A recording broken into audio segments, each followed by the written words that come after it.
প্রভু মোর শ্রীকৃষ্ণ কানাই, প্রভু মোর গৌরাঙ্গ গোসাই, প্রভু মোর গৌরাঙ্গ গোসাই।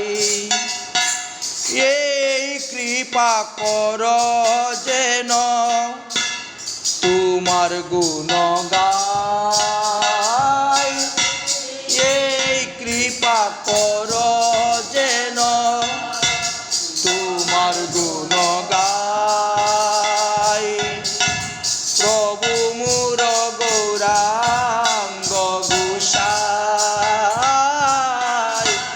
প্রভু মোর গৌরাঙ্গ গোসাই।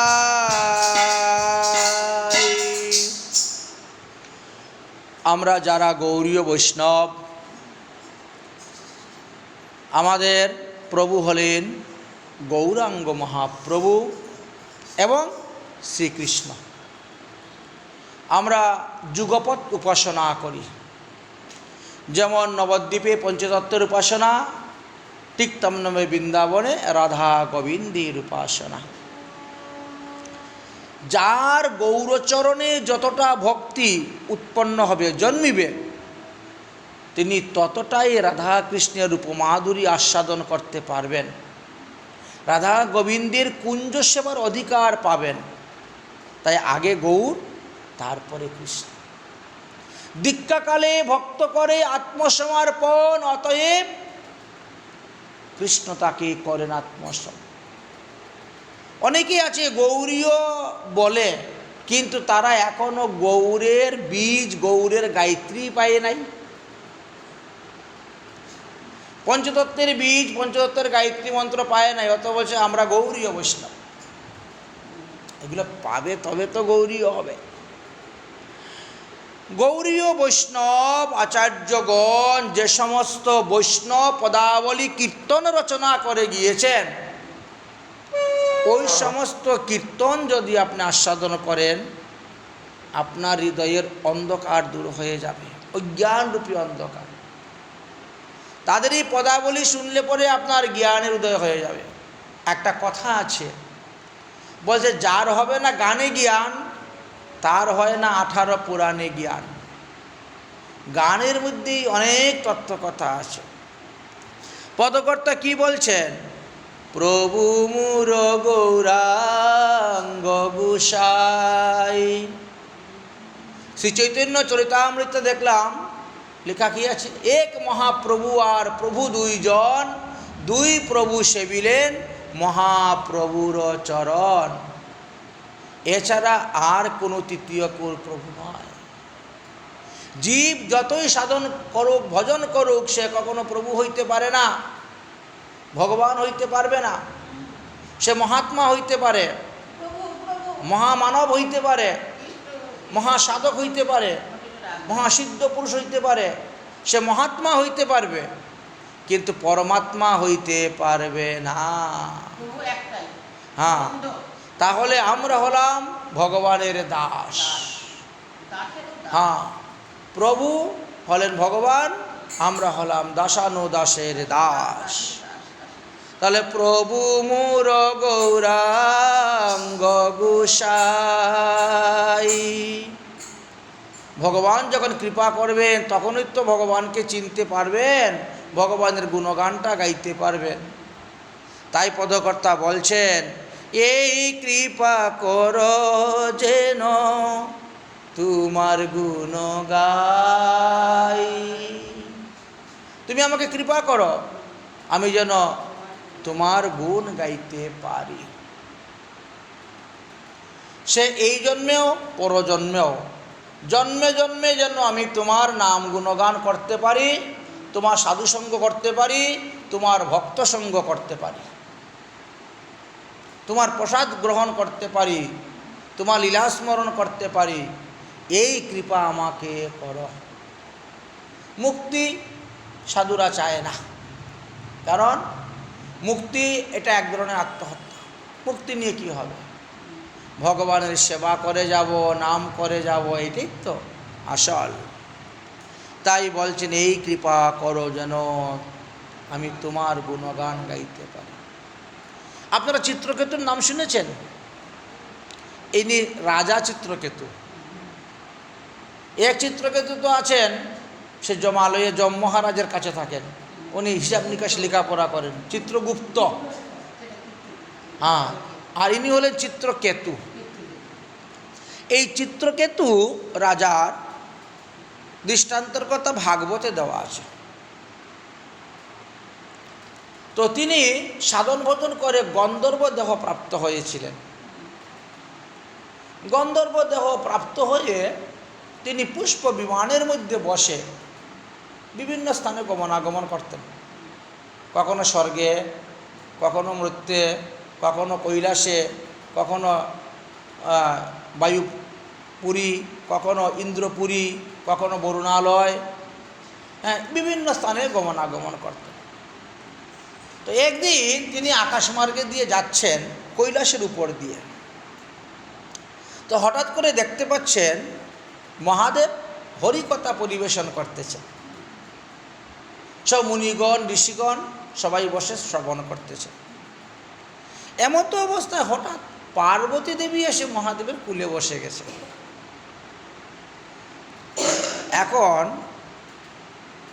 চিত্রকেতু চিন্তা করলেন যে এইটা তো ঠিক নয়, একটা স্বভাব, সাধু স্বভাব, হোক তোমার স্বামী, তুমি তোমার ঘরে তোমার স্বামীর কুলে বসো, কিন্তু এত বড় একটা সভা যেখানে ভাগবত পাঠ হচ্ছে সেইখানে তুমি স্বামীর কুলে বসবে, স্বামীর গলা জড়িয়ে ধরবে, এটা শোভা পায় না, শোভা পায় না। তো পার্বতী যাতে শুনতে পারেন, দুষ্ট মহাদেবের নয়, মহাদেব তো হরিকথা বলতেন, পার্বতী এসে বসে গেছে, দুষ্টা পার্বতীর। তো তিনি ভাবলেন এমনভাবে পার্বতীকে শুনিয়ে শুনিয়ে কিছু কথা বলবো, পার্বতী লজ্জা পেয়ে উঠে চলে যাবে। ডাইরেক্ট নাম উচ্চারণ করে বলছেন না, হ্যাঁ, ইনডাইরেক্ট এমন কিছু কথাও তিনি বলতে শুরু করেছেন। পার্বতী বুঝে ফেলেছেন যে ও আমাকে দেখে, আমাকে নিমিত্ত করে এই সমস্ত কথা বলতেছে। পার্বতী রাগ হয়ে গেল, পার্বতী ক্রোধ এসে গেল। দেখো, কাম যেখানে বাধা পায় সেখানে ক্রোধের সৃষ্টি হয়। তো পার্বতীর মনোবাসনাটা পূর্ণ হচ্ছে না, উনি মহাদেবের কুলে আর বসতে পারছেন না এই সমস্ত কথা শুনে। তো কামটা বাধা পেল, কামনা বাসনা বাধা পেল, ক্রোধের উৎপত্তি হয়ে গেল। অরে রাজা চিত্রকেতু, একটু সাধন ভজন করে গন্ধর্ব দেহ প্রাপ্ত হয়ে তোমার এত অহংকার হয়ে গেল, তুমি কৈলাসে এসেছো আমাদের ভালো মন্দ বিচার করতে। যাও, আমি তোমাকে অভিসম্পাদ দিলাম, তুমি অসুর যোনি প্রাপ্ত হও। চিন্তা করছেন? চিত্রকেতু কিন্তু বিন্দুমাত্র দুঃখ পেলেন না, এমনকি পার্বতীর নিকটে তিনি ক্ষমা চাইতেও আসলেন না। বললেন না যে আপনি আপনার অভিসম্পাদটা ফিরিয়ে নিন, আমার ভুল হয়েছে, আমার ক্ষমা করে দিন, বললেন না। চিত্রকেতু বিমান থেকে নামলেন, নেমে এসে ভোলে বাবাকে প্রণাম করলেন, পার্বতীকে প্রণাম করলেন, মুনি ঋষিদেরকে প্রণাম করলেন। বললেন যে আমাকে অভিসম্পাদ দিয়ে আপনার ক্রোধ শান্ত হয়েছে তো, নিবারণ হয়েছে তো? যদি আপনার ক্রোধ শান্ত না হয়, সঙ্গ না করতে, আরও 2-4টা অভিসম্পাদ দিয়ে দেন, তাতে আপনি আমার কোনো ক্ষতি করতে পারবেন না।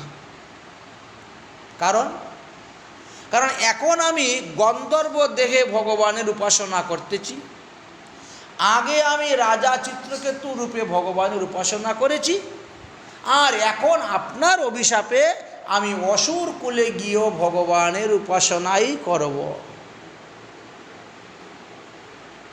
আপনি যদি আমাকে অভিসম্পাদ দিতেন যে তুমি শ্রীভ্রষ্ট হয়ে যাও, জ্ঞানহীন হয়ে যাও, তোমার পূর্ব স্মৃতি ভুলে যাও, বা তুমি ভজন থেকে চ্যুত হও, তাহলে আমি তোমার চরণে ক্ষমা চাইতাম, অভিসম্পাদ ফিরিয়ে নেওয়ার জন্য চাইতাম।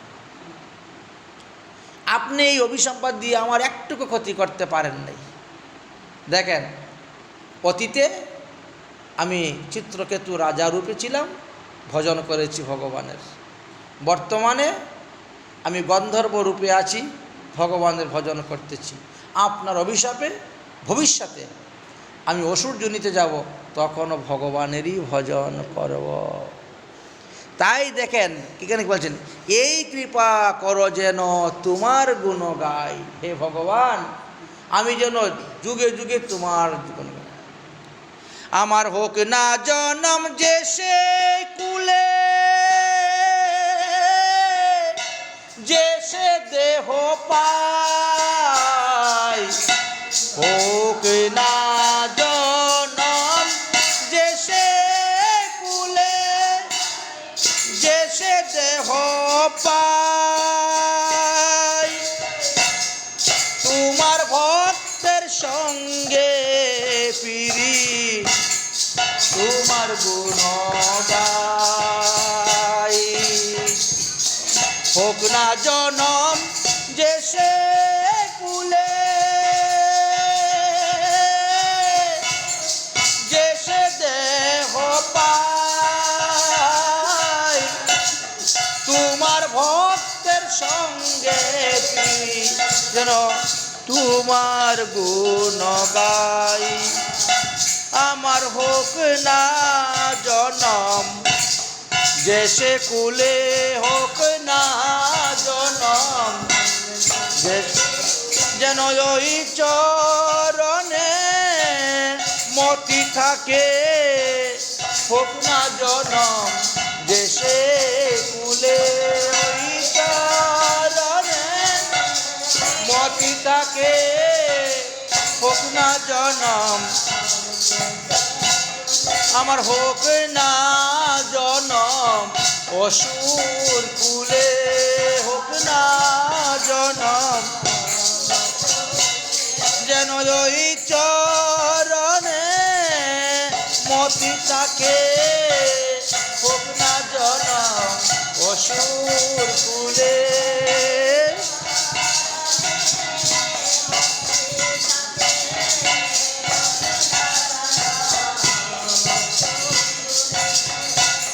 প্রভু মুর গৌরাঙ্গ গোসাই।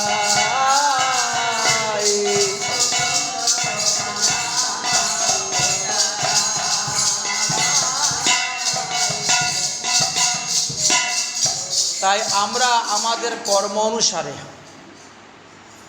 আমরা যে কোনো জুনিতে গিয়ে জন্মগ্রহণ করি না কেন, আমরা ভগবানকে বলো, হে ভগবান, যেন তোমার চরণে মতি থাকে, আমরা যেন তোমার দাসের সঙ্গ করতে পারি। রাজর্ষি ভরত কর্মফলে পরজন্মে গিয়ে তিনি হরিণজুনি প্রাপ্ত হলেন, কিন্তু হরিণজুনিতেও তিনি হরিভজন করে গিয়েছেন, সাধুসঙ্গ করেছেন। সাধুরা যখন ভাগবত পাঠ করেন, গীতা পাঠ, উনি কাছে গিয়ে বসতেন, শুনতেন, হরিকথা শ্রবণ করতেন। সাধুরা ভোজন করার পরে যে উচিষ্ট পাতাগুলা ফেলতো, সেইগুলা উনি খেতেন।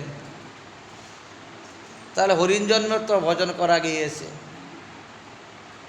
হনুমান বানর দেহ, কই ভজন তো করে যাচ্ছেন, ভগবানকেও পেয়েছেন। গরুর পক্ষীজনী, ভগবান পেয়েছেন, ভজন করে যাচ্ছেন। তাহলে হোক না জনম যে সে কুলে, যে সে দেহ পাই। তোমার ভক্তের সঙ্গ যেন করতে পারি, তোমার গুণগান গাইতে পারি। গাইতে যদি নাও পারি, শ্রবণ তো করতে পারবো। শ্রবণম মঙ্গলম, ভগবানের কথা শ্রবণ করাই মঙ্গল। আর বলছেন স্মরণ, স্মরণটা আরও শ্রবণ, কীর্তন, স্মরণ, এই তিনটি। আচ্ছা, যদি আমরা পশু দেহ পাই, আমরা শুনতে পারবো? নামটা কানে তো শুনতে পাচ্ছি, হয়তো আমরা মানুষের মতন ভাষা প্রকাশ করে বলতে পারছি না, তো কোকিল ময়না এরা আবার বলতেও পারে, কিন্তু মনে মনে তো স্মরণ করতে পারবো, চিন্তন করা যায়। চিন্তন করার শক্তিটা তুমি আমাকে দিও। তো চিন্তন কারা করতে পারে? যারা জাতিস্মর। রাজর্ষি ভরত জাতিস্মর ছিলেন, ওনার 3 জন্মের কথা পুরা মনে আছে, জাতিস্মর ছিলেন।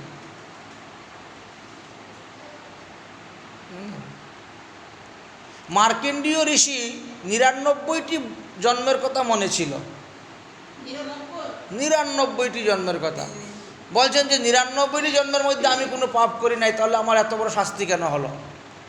চিন্তা করতে, তাহলে কত বড় জাতিস্মর ছিলেন। ভীষ্ম, পিতামহ ভীষ্ম জাতিস্মর ছিলেন। ইনি তো 12 জন ভাগবতের মধ্যে একদম ভাগবত, দ্বাদশ ভাগবতের মধ্যে।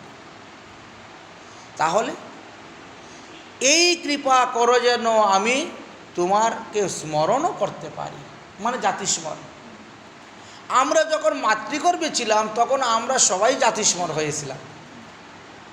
ভগবানের কৃপাতে তখন আমরা পূর্ব সমস্ত পাপের কথা, কোন কোন জন্ম কোথায় হয়েছিল, কে মা ছিল, কে বাবা ছিল, কোথায় কত বছর ছিলাম, কী কী সব মনে থাকে, হয়ে যায়।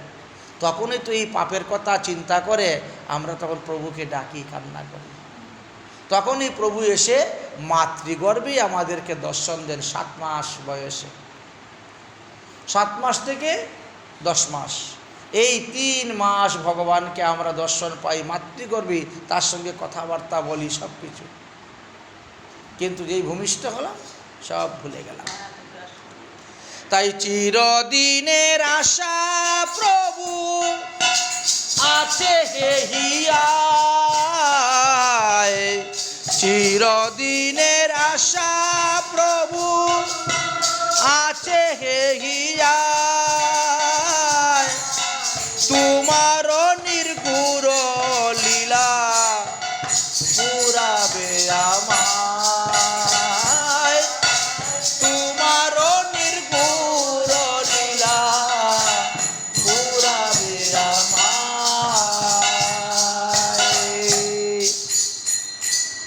তোমার এই লীলাটা যেন আমি স্মরণ করতে পারি, তুমি আমাকে সেই স্মরণ শক্তিটা দিও। তোমার দাসানুদাসের দাস হয়ে যেন থাকতে পারি, তুমি আমাকে সেই ব্যবস্থা করি। যদি আমার কর্মফলে আমি কুকুর জন্ম প্রাপ্ত হই, তাহলে কোনো ভক্তের বাড়িতে যেন কুকুর হয়ে জন্ম নেই। যদি গাছপালা পশু পাখি কীটপতঙ্গ যাই হোক না কেন, ভক্তের বাড়িতে যেন হই। দেখেন নলকুবর মণিগ্রীব্য দেবর্ষি নারদের কাছে অপরাধ করলেন, বৃক্ষজনী প্রাপ্ত হলেন। কোথায়? ওই নন্দালয়ে, নন্দ মহারাজের ভবনে। তবেই তো উদ্ধার হতে পারলেন। তাই এইভাবে দেখাচ্ছেন।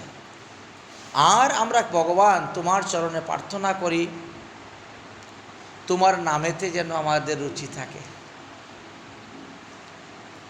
আমরা যেন তোমার নাম সর্বদা গান গাই, তোমার লীলা কীর্তন করে যেন আমরা বিভোর হয়ে থাকি এই রসের মধ্যে।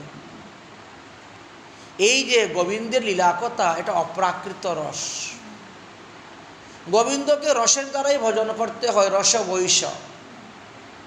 বুঝিবে রসিক ভক্ত, না বুঝিবে আর। তাকে বাৎসল্য প্রেমে কেউ ভজন করছেন, কেউ মধুর প্রেমে ভজন করছেন, কেউ সৈক্যভাবে ভজন করছেন, কেউ দাস্যভাবে ভজন করে যাচ্ছেন। তো যে যে রসের ভক্ত, ভগবান সেই রসেই এসে তাকে কৃপা করেন। তো জানি না তো আমাদের কর্ম অনুসারে আমরা কি যোনি প্রাপ্ত হব।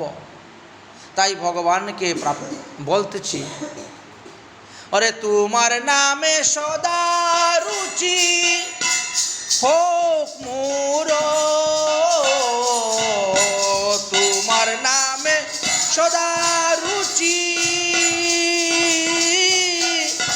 হোক মোর, তোমার গুণ গানে যে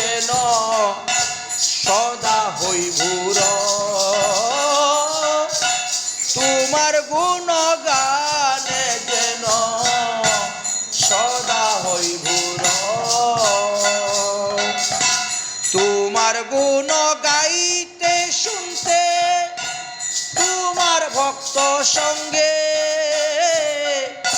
সাত্রিক বিকার কি হইবে মোর অঙ্গে, সাত্রিক বিকার কি হইবে মোর অঙ্গে। হে প্রভু, আমরা যেন তোমার গুণগান করে তোমার লীলা কথায় তোমার লীলা রসেতে ডুবে থাকি। তোমার গুণগান যেন আমরা ভক্তের মুখে শুনতে পাই, যেন তোমার ভক্ত সঙ্গ করে। আচ্ছা, ভক্ত মুখে কেন শোনার কথা বললেন? শাস্ত্রে অভক্তের মুখ থেকে হরিকথাও শ্রবণ করা নিষিদ্ধ আছে। গীতা পাঠ, ভাগবত পাঠ আদি এইগুলাও শ্রবণ করা নিষিদ্ধ আছে। বলছেন অবৈষ্ণবস্য মুখাদ গৃণ পুতং হরি কথামৃতম শ্রবণম নৈব কর্তব্য সর্প উচিষ্ট যথাপয়। দুধ অমৃতের মতন তো সমান কলিযুগে, কিন্তু সেই দুধটা যদি কোনো বিষধর সর্প খেয়ে যায়, কোনো বিষধর সর্প সেই দুধটা যদি পান করে যায়, তাহলে ওই দুধ থেকে ক্ষতি হতে পারে, হানিকারক হতে পারে, প্রাণ নাশের সম্ভাবনা থাকতে পারে। এই জন্য সেই দুধটা মানুষে পরিত্যাগ করে খায়। ঠিক তেমনিভাবে যারা অবৈষ্ণব, তারা আপনাকে বলবে একরকম, ওরা করে আর একরকম। তাদের প্রচারের সঙ্গে আচারের মিল নাই, যার ফলে তাদের কথার মধ্যে শক্তি নাই। এই কথা শ্রবণ করে লাভ হয় না। তাই শাস্ত্রে বলছেন অবৈষ্ণবস্য পণ্ডিতস্য সর্বশাস্ত্র সমন্বিতম। উনি বড় পণ্ডিত, সমস্ত শাস্ত্র ওনার মুখস্থ কণ্ঠস্থ। এরকম কিছু আছে না পণ্ডিত? কিন্তু দেখবেন মালা ধারণ করবে না, তিলক দিবে না, বিষ্ণু মন্ত্রে দীক্ষা নেবে না, প্রসাদ খাবে না। অবৈষ্ণব বিষ্ণু মন্ত্র। অবৈষ্ণবস্য পণ্ডিতস্য সর্বশাস্ত্র সমন্বিতম বাক্যতস্য ন গৃহ্ণা। তার কথা শ্রবণ করবেন না। কেন? বলছেন শিলো নীলো হবি যথা সুরা, সুর্ণা নীলো হবি যথা। অর্থাৎ আপনি একটা কুকুরকে দিলেন, কুকুর খেলো, ওর মধ্যে ঘি অন্ন, ঘিতযুক্ত অন্ন ছিল। ঘিতযুক্ত অন্ন তো সুস্বাদু অন্ন, পুষ্পান্ন, পরমান্ন বলা হয়। সেটা খেলো, কিন্তু কুকুরের পেটে তো ঘি ভাত হজম হয় না, সহ্য হয় না। কিছুক্ষণ পরে ওটা বমি করে দিল। আচ্ছা, ওটা কি কেউ আবার গ্রহণ করবে, খাবে? কোনো মানুষ খাবে? খাবে না। তো অবৈষ্ণব পণ্ডিত যারা, তাদেরকে কুকুরের সঙ্গে তুলনা দিয়েছেন। ওই বাড়িতে বসে মুখস্থ করে আসলো আর ওখানে এসে সব বমি করে দিল, বলতে শুরু করে দিল, সব বলতে শুরু করে দিল, কিন্তু নিজের আচার আচরণেতে নাই। এই জন্য শাস্ত্র আমাদেরকে বলছেন, হ্যাঁ, ভাগবত পরগিয়া বৈষ্ণবের স্থানে। তাহলেই তত্ত্বকথা জানতে পারবেন, আসল নিগড় তত্ত্ব বুঝতে পারবেন। তাই ভগবানের কাছে প্রার্থনা করছেন, তোমার গুণ গাইতে শুনতে তোমার ভক্ত সঙ্গে। ভক্ত সঙ্গে থাকলে, শুনলে কি হবে? দেহের মধ্যে সাত্ত্বিক বিকার আসবে, দোষগুলা তাড়াতাড়ি দেহের মধ্যে এসে যায়। আপনি যদি কারো সঙ্গ করেন তো সঙ্গ দোষটা আগে চলে আসে, গুণটা আসতে একটু দেরি হয়, ভালো গুণটা আসতে দেরি হয়। খারাপটা আগে চলে আসে, ভালোটা আসতে দেরি হয়। কুসংস্কারগুলো আগে চলে আসে, সুসংস্কারগুলো দেরি হয়। একজন লোক 10 দিন কোনো মদকুরের সঙ্গে চলুক, দেখবেন সেও মদ খাওয়া শিখে নেবে। কিন্তু 10 দিন সাধুর সঙ্গে চলুক, সাধু হইতে পারবে না, পারবে না, সময় লাগবে, চলতে চলতে চলতে চলতে ঘষতে ঘষতে ঘষতে ঘষতে আস্তে আস্তে হবে। এই জন্য বলছেন সাত্ত্বিক বিকার যেন হয় আমার। তো সাত্ত্বিক বিকার কি কি? অশ্রু, কম্প, পুলক, হুঙ্কার, সেইধ, বিভর্ণ আদি অষ্টসাত্ত্বিক ভাবের কথা শাস্ত্রে বর্ণন করে গিয়েছেন। তো ভগবানের নাম কীর্তন করার সময় যদি এইভাবে সাত্ত্বিক বিকার আমাদের দেহের মধ্যে উৎপন্ন হয়, তবে এতে নির্বেদ উৎপন্ন হয়। আর নির্বেদ যখন আসবে তখনই পাপের নাশ হয়ে যাবে। দিয়ে তো রেখে কি লাভ? তাই বলছেন অরে অশ্রু কম্প পুলকে পরিবে সবতনু, ভূমিতে পরিব প্রেমে আগে যেন জন। অষ্টসাত্ত্বিক ভাব যেন আমার উদয় হয়, এই কৃপা করো আমাকে। অশ্রু কম্প পুলকে এই শরীরটা যেন পূর্ণ হয়ে যায়। পুরিবে তনু, তনু মানে শরীর। বলছেন এই নরতনুটাই হলো ভজনের মূল। নরতনু ভজনের মূল। আমরা কত ভাগ্যবান যে এই কলিযুগে এই মহাপ্রভুর অবতারে আমরা এই মনুষ্য দেহ প্রাপ্ত হয়েছি। দেবতারাও বাসনা করেন এই মনুষ্য দেহ প্রাপ্ত হওয়ার জন্য। এই মনুষ্য জন্ম পেয়েছি মনে করো ভগবানের কৃপায়। দুর্লভ মনুষ্য জন্ম আমরা সুলভ করে পেয়েছি ভগবানের কৃপায়। কিন্তু মনুষ্য জন্ম পেয়ে যদি আমরা মানুষের কাজ না করি,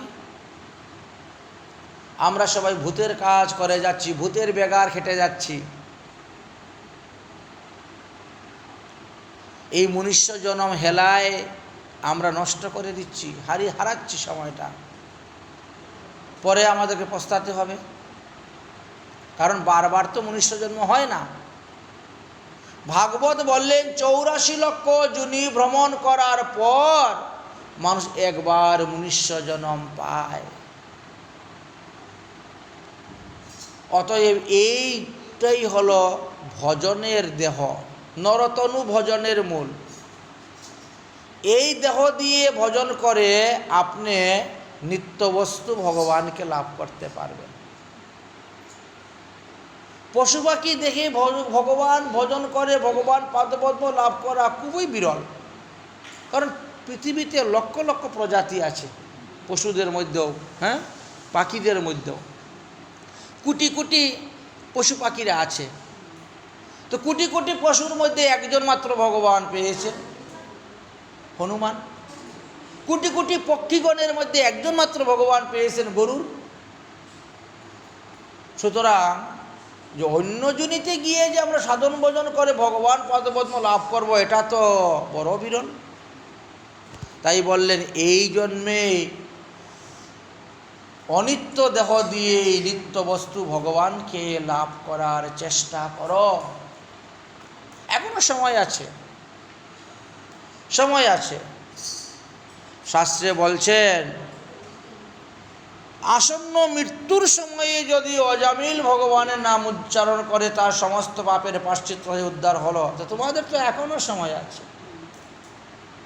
সুখদেব পরীক্ষিতকে বলছেন, পরীক্ষিত তোমার অনেক দিন আছে, 7 দিন পরমায়ু আছে। 7 দিন।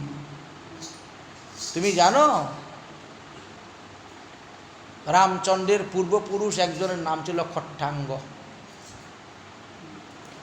খট্টাঙ্গ রাজা, তিনি এত বড় বীর, এত বড় যোদ্ধা ছিলেন যে স্বর্গে থেকে দেবতারা এ পর্যন্ত এসে ওনাকে নিয়ে গিয়েছিলেন স্বর্গে অসুরের সঙ্গে যুদ্ধ করার জন্য।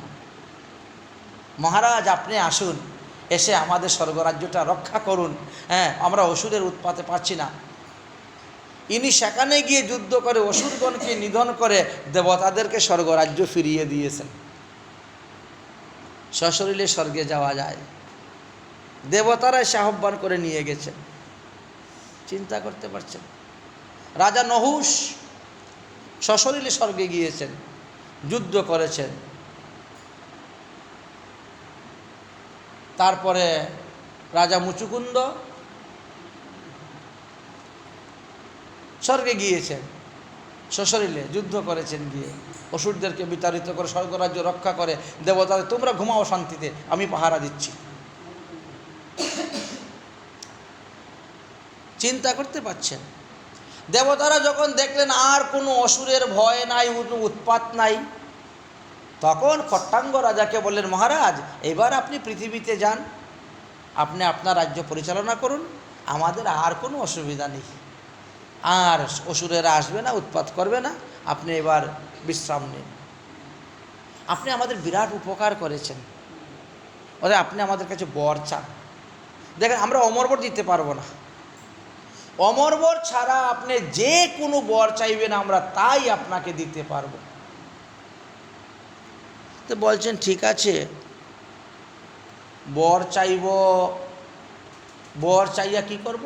বিষয় সুখ, ইন্দ্রিয় সুখ লাভ করবো। এটি তো আমরা ভগবানের কাছে এটি তো চাই, বিষয় সুখ, ইন্দ্রিয় সুখ পাওয়ার জন্য। আচ্ছা, বিষয় সুখ, ইন্দ্রিয় সুখ যে লাভ করব, তোমরা অমরবরও দিতে পারবে না, তাহলে আগে জেনে নিই আমার পরমায়ু আর কতদিন আছে, তারপরে সেটা বুঝে শুনে বরটা চাইব। তারা বলেন, মহারাজ আপনার পরমায়ু মাত্র 48 মিনিট সময় আছে,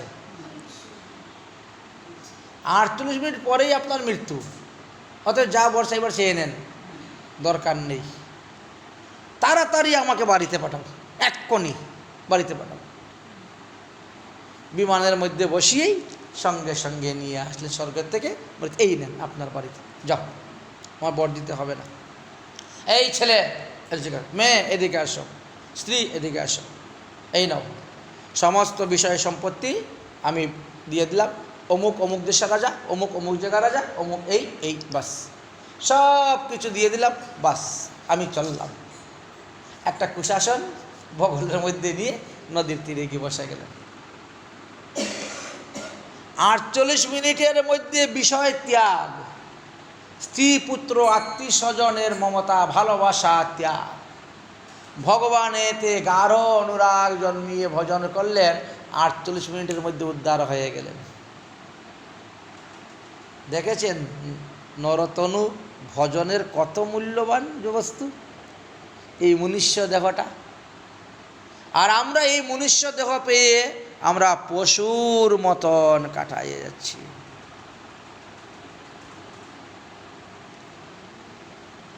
অতএব পরীক্ষিত মহারাজ, তোমার তো 7 দিন পরমায়ু আছে, যদি 48 মিনিটের মধ্যে কেউ ভগবান পাদপদ্ম লাভ করতে পারে, তাহলে 7 দিন তো তার কাছে অনেক। অতএব তুমি হরিকথা শ্রবণ করো, এই হরিকথা শ্রবণের দ্বারাই তোমার সমস্ত পাপ তাপ অপরাধ নাশ হয়ে যাবে। হরি লীলা কথা, হরির জন্মকর্ম শ্রবণ করলে পরে আর তোমাকে জন্মগ্রহণ করতে হবে না।